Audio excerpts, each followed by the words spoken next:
Hoje vamos mergulhar num dos casos ufológicos mais intrigantes, documentados e debatidos da história.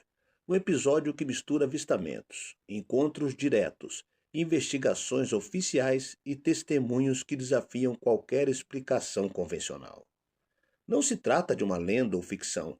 É um caso registrado em relatórios, depoimentos juramentados e até documentos desclassificados de governos e forças armadas. Ao longo desta apresentação, vamos reconstruir passo a passo o que aconteceu. Mas o nosso foco principal será as pessoas, os personagens centrais que viveram, investigaram e foram impactadas diretamente por esse evento. Testemunhas comuns que viram o impossível, militares que lidaram com o fenômeno, pesquisadores que dedicaram anos a desvendá-lo, e figuras que, de alguma forma, se tornaram parte da própria história do caso. Cada depoimento uma camada a mais de mistério e também de evidência. Prepare-se para uma jornada que vai além do céu. Ela toca na nossa percepção da realidade, do desconhecido e do que ainda não conseguimos explicar. Eu sou o Espectro e você está na Hora do Medo. Se inscreva no canal, deixe seu like e vem comigo que no caminho eu te explico.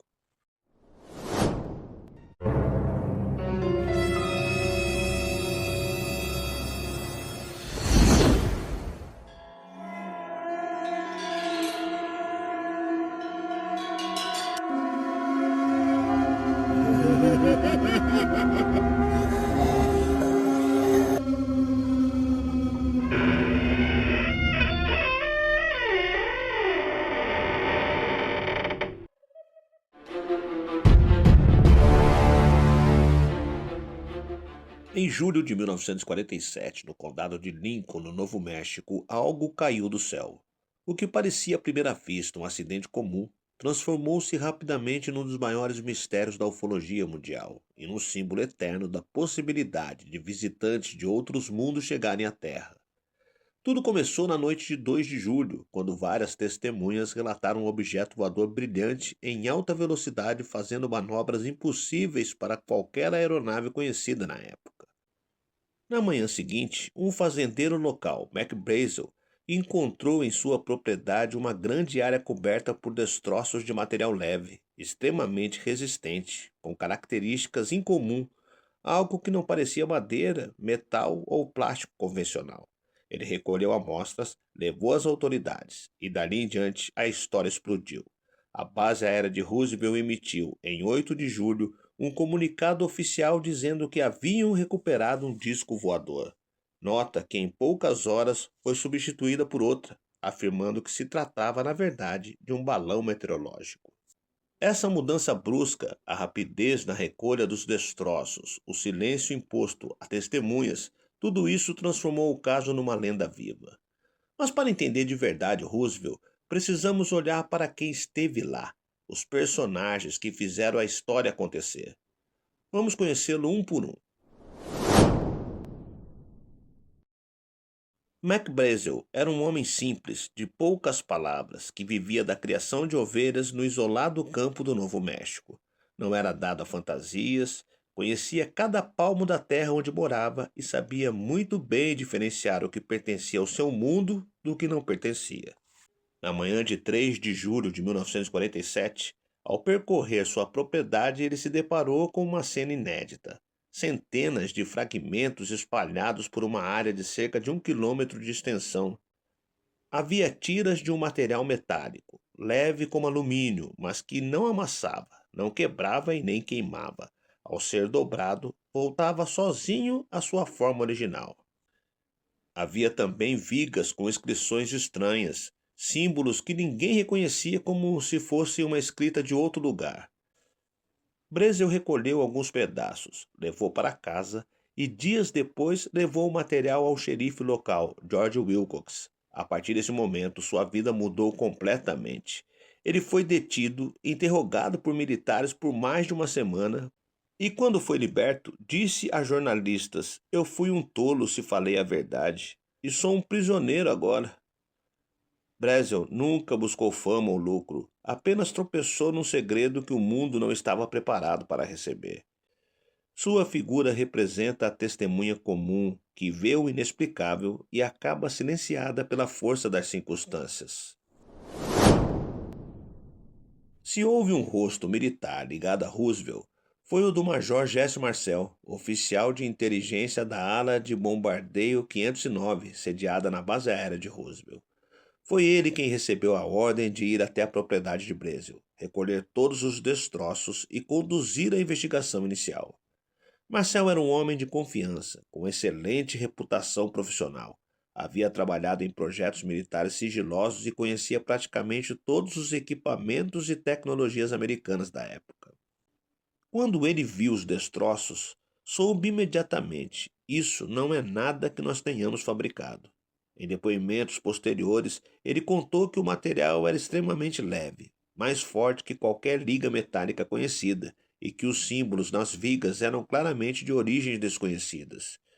Ele mesmo levou parte dos fragmentos para o comando aéreo, em Fort Worth, no Texas. E lá, diante da imprensa, superiores apresentaram publicamente destroços de um balão meteorológico, afirmando que era o que havia sido recuperado.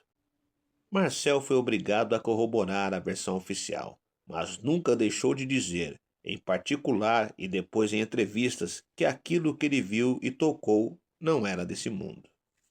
Sua trajetória ilustra o dilema de quem serve às instituições e se depara com um segredo tão grande que nem ele mesmo pode revelar, dividido entre o dever militar e a verdade que guardava na memória. George Wilcox, xerife do condado de Chaves, foi o primeiro agente público a ser procurado por Mac Brazel. Homem íntegro, cumpridor de seu dever, ele ouviu o relato do fazendeiro, examinou os fragmentos que lhe foram entregues e percebeu que aquilo ultrapassava sua capacidade de investigação. Imediatamente, entrou em contato com a base aérea de Roosevelt, repassando as informações.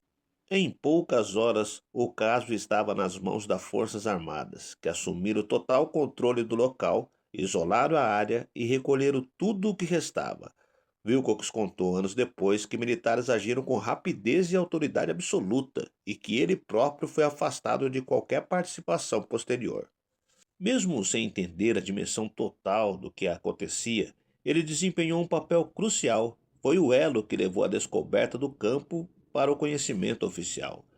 Sua participação nos lembra que, mesmo não sendo protagonistas diretos, pessoas comuns em posições de responsabilidade podem se tornar peças fundamentais na história de um caso ufológico. Walter Hutch era oficial de relações públicas da base aérea de Roosevelt e foi ele que redigiu e distribuiu, em 8 de julho de 1947, o famoso comunicado que dizia: as forças aéreas recuperaram um disco voador em Roosevelt. A notícia correu o mundo em questão de horas. Jornais de todos os países estamparam a manchete. Mas na mesma tarde, Hutch recebeu ordens diretas de seus superiores para preparar uma nova nota. Agora afirmava-se que o objeto era apenas um balão de monitoramento meteorológico. Hunt cumpriu a ordem, mas carregou para sempre a certeza de que participara de algo muito maior do que a versão oficial deixava transparecer. Antes de falecer, ele deixou um depoimento escrito e juramentado onde afirmou ter visto, dentro de um hangar da base, os destroços reais do objeto e também corpos de seres pequenos, de cabeças grandes, fora do padrão humano. Holt não precisava ter feito essa revelação no fim da vida. Escolheu falar, acreditando que a verdade merecia ser conhecida. Sua história mostra como a narrativa pública pode ser manipulada e como quem trabalha nos bastidores também carrega fragmentos da verdade oculta. Talvez o personagem mais surpreendente de toda a história seja Green Dennis, um jovem agente funerário que trabalhava em Roosevelt em 1947. Nos dias seguintes que se seguiram à queda do objeto, ele recebeu ligações estranhas e insistentes de militares da base aérea. Perguntavam sobre caixões funerárias herméticas, resistentes, capazes de preservar corpos por longo tempo, e também sobre como lidar com corpos que tivessem sido expostos a condições extremas, sem danificar tecidos. Deles achou tudo muito incomum, mas não imaginava o que viria depois.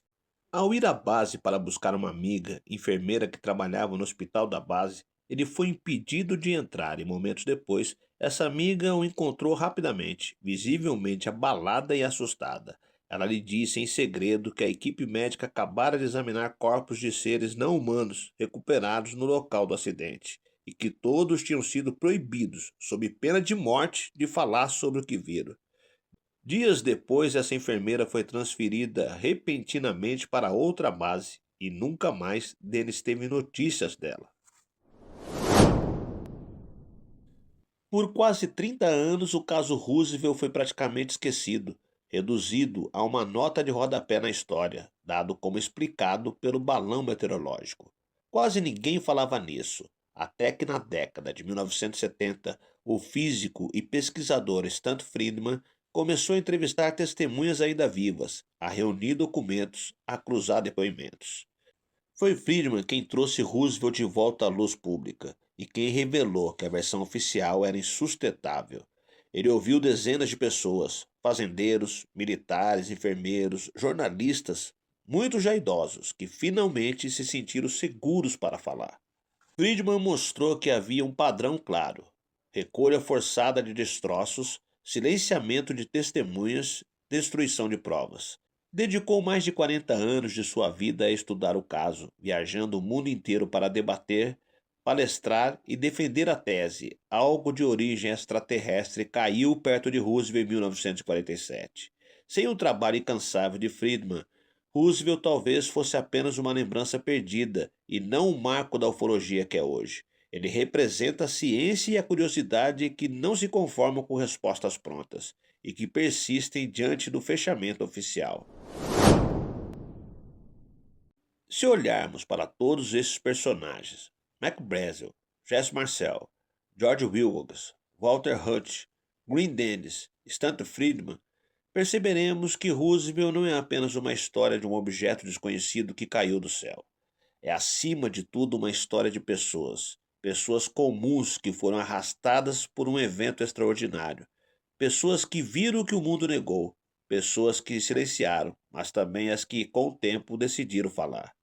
Cada uma delas, à sua maneira, contribuiu para montar o quebra-cabeça desse mistério. Até hoje, não há uma explicação oficial que satisfaça todos os fatos e depoimentos reunidos.